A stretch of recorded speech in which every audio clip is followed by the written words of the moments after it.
मनुस्मृतीचा शालेय शिक्षणात सहभाग केले जाणारे अशा पद्धतीच्या बातम्या आहेत आणि सरकार करतं त्या संदर्भात आपली भूमिका काय आहे? महत्वाचं म्हणजे मनुस्मृतीबद्दल बोलायचं झालं तर मनुस्मृतीमध्ये काय लिहिले सर्वांनाच माहित आहे। मनुस्मृतीमध्ये दलितांना फार तुच्छ लेखलं गेलेलं आहे, महिलेला सुद्धा फार खालचं लेखलं गेलेलं आहे। त्यामुळे मनुस्मृतीला कायम आमचा विरोधच आहे।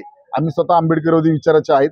संविधान निर्माता महामानव डॉक्टर बाबासाहेब आंबेडकरांना आम्ही मानतो, त्यांचा पक्ष आम्ही महाराष्ट्र राज्यामध्ये भारतामध्ये चालवतो। त्यामुळे आम्ही कधीच मनुस्मृतीला आम्ही विरोधच करत आहेत।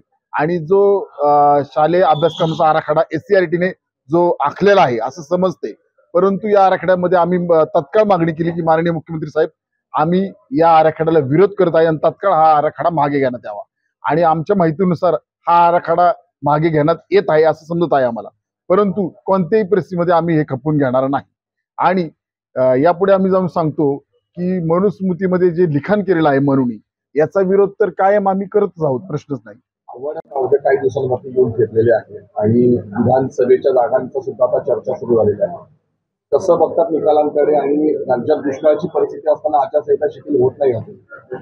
पहिल्यांदा माझी पार्टी म्हणजे Republican party of India Kharat गट हा महायुतीचा घटक पक्ष आहे आणि अजितदादा यांची राष्ट्रवादी काँग्रेस पार्टी आहे याचा मित्र पक्ष आहे। त्यामुळे आम्हाला नक्कीच खात्री आहे की आम्ही स्वतः सर्व कार्यकर्त्यांनी खरात पक्षाच्या सर्व महाराष्ट्र राज्यातील कार्यकर्त्यांनी महायुतीचा जो उमेदवार आहे त्याचा आम्ही निश्चितपणे चांगल्या प्रकारे 100% एकदम व्यवस्थित प्रचार केलेला आहे सर्व कार्यकर्त्यांनी। त्यामुळे आम्हाला नक्कीच खात्री आहे की येणाऱ्या काळामध्ये महायुतीचे 45+ हे खासदार नक्कीच निवडून येतील, ही आम्हाला खात्री आहे।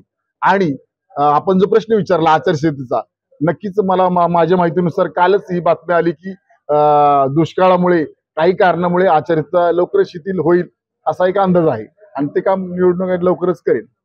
पोस्टर फोटो फाडला त्याच्याबद्दल अनेक तीव्र निषेध व्यक्त होत आहे। एकीकडे शिंदे गट आंदोलन करतोय, दुसरीकडे भाजप आंदोलन करतोय आणि छगन भुजबळ मात्र त्यांची बाजू घेत। कसं बघतो? आम्ही तर पहिल्यांदाच जितेंद्र आव्हाडांनी जे कृत्य केलेलं आहे या कृत्याचा RPI खरात पक्षातर्फे आम्ही निषेध केलेला आहे। परंतु आम्ही त्यांना पुढे जाऊन सांगितले की ते स्वतः आंबेडकरवादी नाहीत, ते स्वतःला म्हणतात की डॉक्टर बाबासाहेब आंबेडकर माझे बाप आहेत।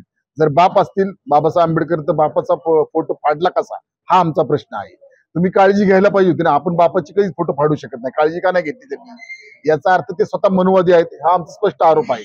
दुसरी गोष्ट, काही कार्यकर्ते म्हणतात की आव्हाड साहेबांची चुकी झाली आणि त्यांनी सुद्धा ते स्टेटमेंट काढले की अनावधान झालं, परंतु त्यांचा जर इतिहास पाहिला, मागील इतिहास, मध्यंतरी जे प्रचार दरम्यान त्यांना एका कार्यकर्त्यांनी निळी मफलर गळ्यात टाकायला दिली होती, परंतु ती निळी मफलर त्यांनी टाकून दिली, फेकून दिली। हे सगळ्या मीडियाने आणि महाराष्ट्र राज्यातील जनतेने, आंबेडकरवादी समाजाने सुद्धा पाहिलेलं आहे। त्यामुळे ही दुसरी घटना घडली आहे, प्रत्येक वेळेस घटना आणि प्रत्येक वेळेस चूक असू शकत नाही। त्यामुळे त्यांनी जे केलेले कृत्य अत्यंत निंदनीय आहे, आम्ही त्याचा निषेध तर करत आहोत, परंतु पुढे जाऊन एक मागणी करतोय की त्यांचा गुन्हा महाडमध्ये दाखल झाला आहे।